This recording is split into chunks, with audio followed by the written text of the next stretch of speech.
Welcome back to the show, National Economic Council Director Kevin Hassett, my very dear friend.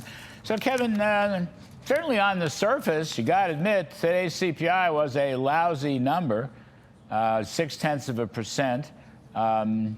Core ex-food and energy still up 0.4%. So the 12-month change is 3.8%, and the core change is 2.8%. What does an NEC director say on a day like today when the CPI is coming out so poorly? Well, first of all, this is a temporary energy shock, and that's very clearly in the data. And so the history of this is that people at the Federal Reserve and elsewhere tend to peer through energy shocks and use core CPI to forecast the future, not the energy shock data. And so that's really, if you're thinking about like what's going to happen over the next 6, 8, 10 months, then the best way to forecast that is movement in core. Now, core did blip up a little bit in this, not nearly as much as the top line because of the temporary shock. But the reason it blipped up was a technical matter dealing with the way they price housing. And if you exclude housing, core was 0.2, just what it was last month. And it'll be, so it's basically looking like it's holding steady core, which is what we expect is going to happen because people expect this to be a temporary energy shock. And we've seen temporary energy shocks before, and they generally don't feed through to core, which is why they forecast future top-line prices with core, not with the top-line price.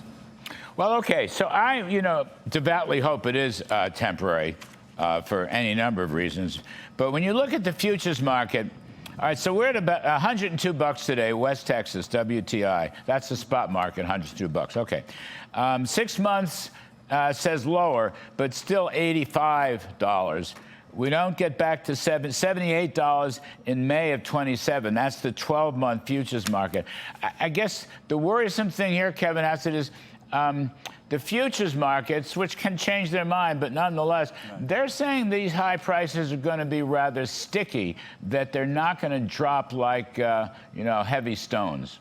Well, don't forget that the futures market is weighing like all the probability-weighted different possibilities. And so the futures market has to think, well, what if this lasts a really long time? What if this ends tomorrow? And then it sort of weighs all those different scenarios and shows up with the numbers that you're looking at.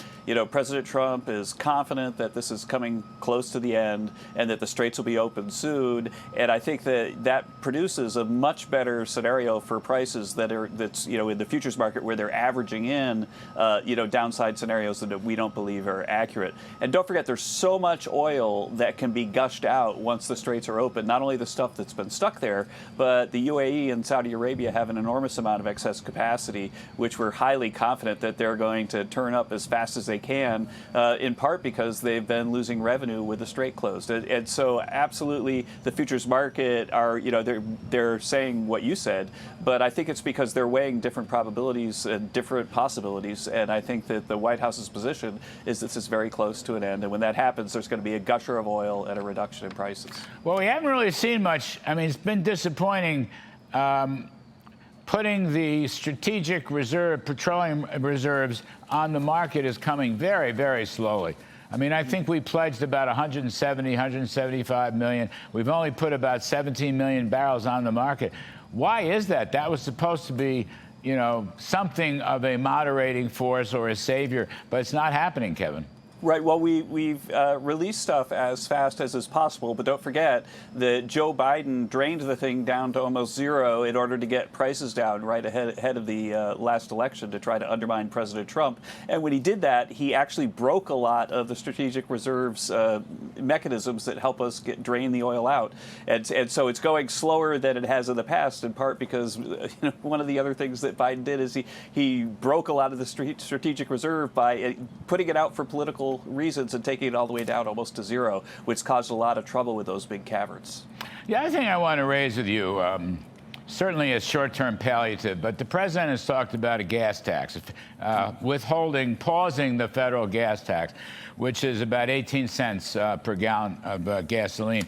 But, Kevin, that's a user fee that funds the highway fund. The highway fund is never in good fiscal shape. It also is going to require congressional approval, which means it could take forever. I mean, I love the lower taxes. I want to cut the capital gains tax. I want to index it for inflation. I want to bring income taxes to 15%. I want to bring the corporate tax to 15%. But the gas tax, really pausing the gas, just doesn't seem very practical to me.